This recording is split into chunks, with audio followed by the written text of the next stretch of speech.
What's up, YouTube? We're doing some track prep and some PSS9's suspension. This intercooler here, AMP I think it was. Got some new mounts and some plugs and coils, some stop tech lines and bleeders on this 135. My neighbor loves taking this thing to the track, so we're trying to improve it some. Ditch this back seat, ditch the weight a little bit. Stay tuned. Alright, we're gonna start with the rear end here on this 135. Pull these rear shocks out.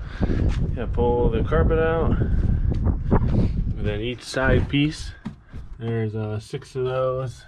One up there, one over here, one back here. You can leave this guy in and just kind of work around the edge there.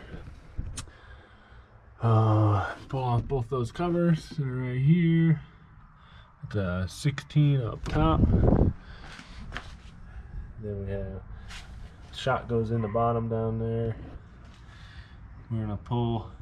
I have mounts, so we're gonna pull the both E-Torques right there, E12s on each side. Then you should be able to get the shock out with enough muscle.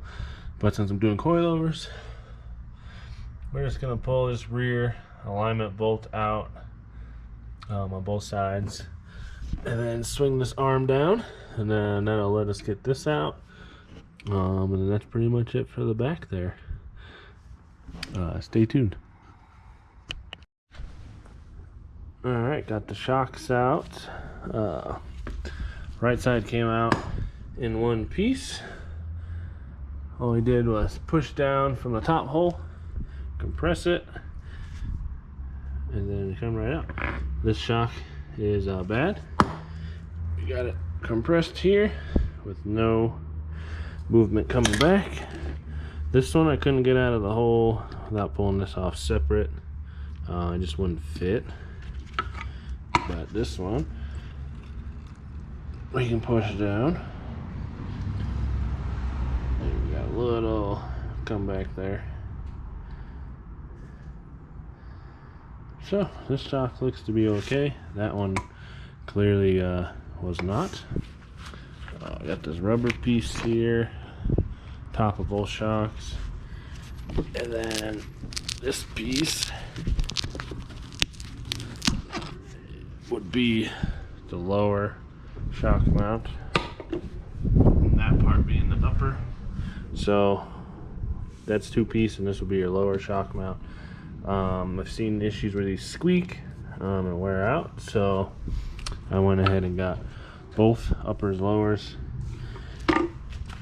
to go new on here.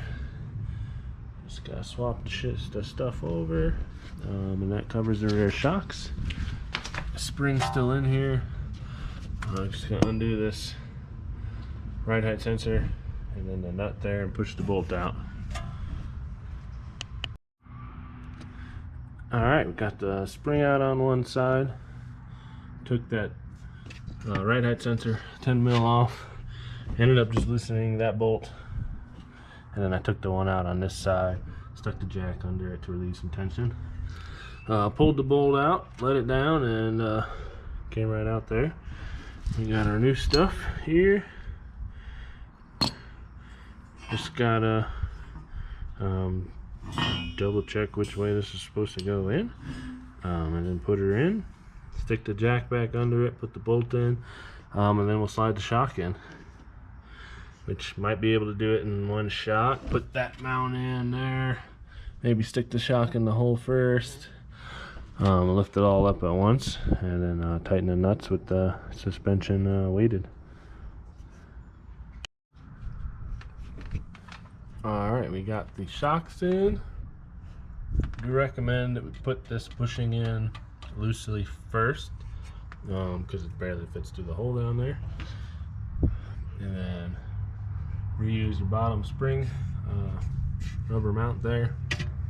You do need to, this is a stock spring perch, bang this out of the body because that needs to go in the body. It doesn't fit in the perch.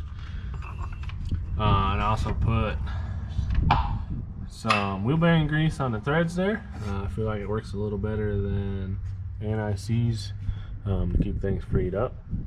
I think I'm going to start by setting this at the highest setting, which is supposed to be a 30 mil drop, and see how it does from there.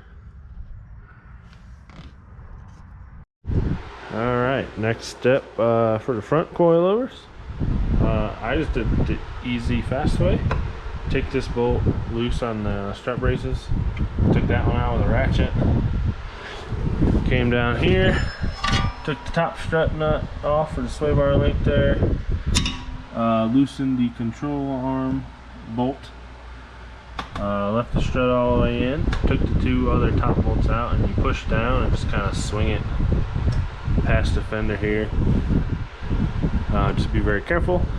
And then I made a nut. You can buy a tool, or I made a bolt, but you can buy the tool to spread the knuckle or use a chisel or anything. And then got it set up in the vise here. We need to use this plate here for the new ones, so I gotta take those apart. We do have these spring tools here rented from O'Reilly's. Alright, so I'm gonna get that done and show you what it looks like. Alright, once you got the struts out, stick it in a vise or something. Get the sketchy tools here from auto parts store. Clamp it down and then pull this nut out, and you gotta reuse basically this part up, and unless you get new strut mounts, then you can just put new ones of those on as well. And swap that right over to these Bilsteins. You just reuse the spring here. There's a couple washers in there and a new mount. I set this at about the middle of the range there, so this is about 3/4 of an inch down on the threads. We're going to see how that goes and then make any adjustments from there. Then to put them back in, leave whatever tool you got in here, spray some lube in the hole, slide it back in. Hopefully they're a little shorter overall here. They might be a little easier to get in. And then if you're strong enough, you can lift up and then try to put the bolts on top there, or just stick the jack underneath, push them up and tighten it all down. You do want to tighten these suspension bolts back there with the weight on the suspension. And that's about it. And then we'll go let it settle, drive probably a couple miles, and then take it to work and do the alignment.